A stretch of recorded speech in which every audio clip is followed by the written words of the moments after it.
আমরা ভ্যান পেয়ে গেছি, আমি ভ্যানে করে এখন যাচ্ছি। আর এটা আমি ওখানে গিয়ে তবে পোস্ট করবো। ভ্যানে যাচ্ছি। আর আজকে বেশ রোদ উঠেছে, হালকা মেঘও আছে। ওরকম এই 3 দিনের মতো বৃষ্টিটা নেই, শুকনোই আছে। কালকেও সারাদিন মোটামুটি বৃষ্টি হয়নি আমাদের এখানে, ছিল। আমার এখান থেকে যাওয়ার হচ্ছে ভ্যান অথবা অটো, কখনো টোটো, ম্যাক্সিমাম ভ্যান পাওয়া যায়। আর এখন যে ইঞ্জিন ভ্যানগুলো আছে, ইঞ্জিন ভ্যান এগুলি প্যাডেল ভ্যান আছে, দুটোই চলে এখানে। তো ইঞ্জিন ভ্যান পেয়ে গেছি মানে খুব তাড়াতাড়ি পৌঁছে যাবো। দেখো তোমরা বেশি টাইম লাগবে না।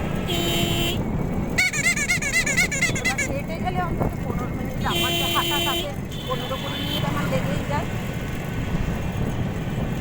এই জন্য আমি ভ্যানে করেই যাই, কারণ বেরোতে দেরি হয়ে যায়। সব দিন তো সমানভাবে বেরোনো হয় না, একটু আগে করে হয়ে যায় বাড়ির কাছে।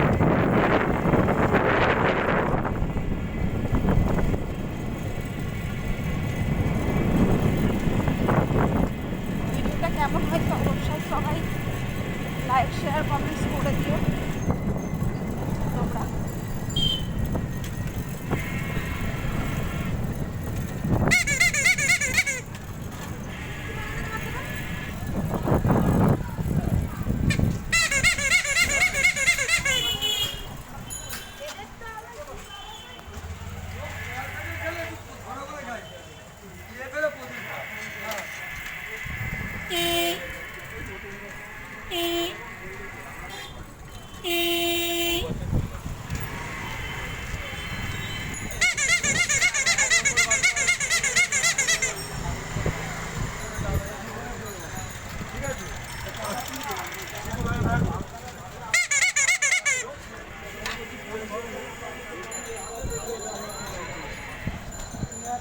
তো আমি পৌঁছে গেছি, নামবো এবারে।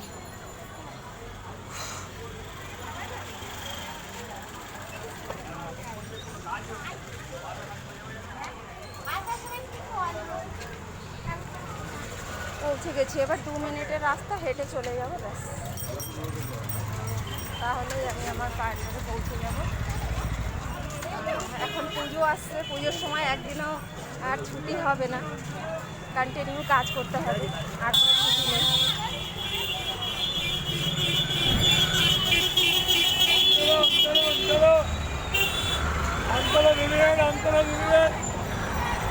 এখন আর ছুটি হবে না, টোটাল কন্টিনিউ যে কদিন আছে, আজকে ধরো 18 তারিখ হয়েই গেল, টোটাল টানা কাজ করতে হবে সেই সপ্তমীর দিন পর্যন্ত। প্রচুর খাটুনি, রেস্ট পাওয়া যায় না, প্রচুর ভিড় হয়ে যায়। তোমরা জানো পার্লারগুলোতে কীভাবে ভিড় হয় পুজোর সময়টা, প্রচণ্ড ভিড় হয়ে যায়, খাওয়া দাওয়ার সময় থাকে না একদমই। এভাবেই চলতে থাকে, অনেক কষ্ট হয়। তারপর যে ছুটিটা পাই পুজোর কদিন, সে কদিন মনে হয় ঘরে শুয়ে বসে দেখতে বেরোনোর একটাই না, বাবা বেরোবো না, প্রচুর কষ্ট।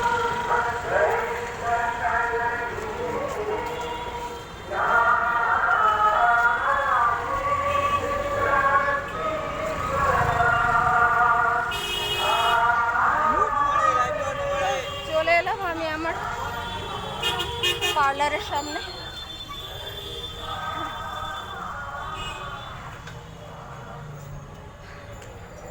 চলো টাটা।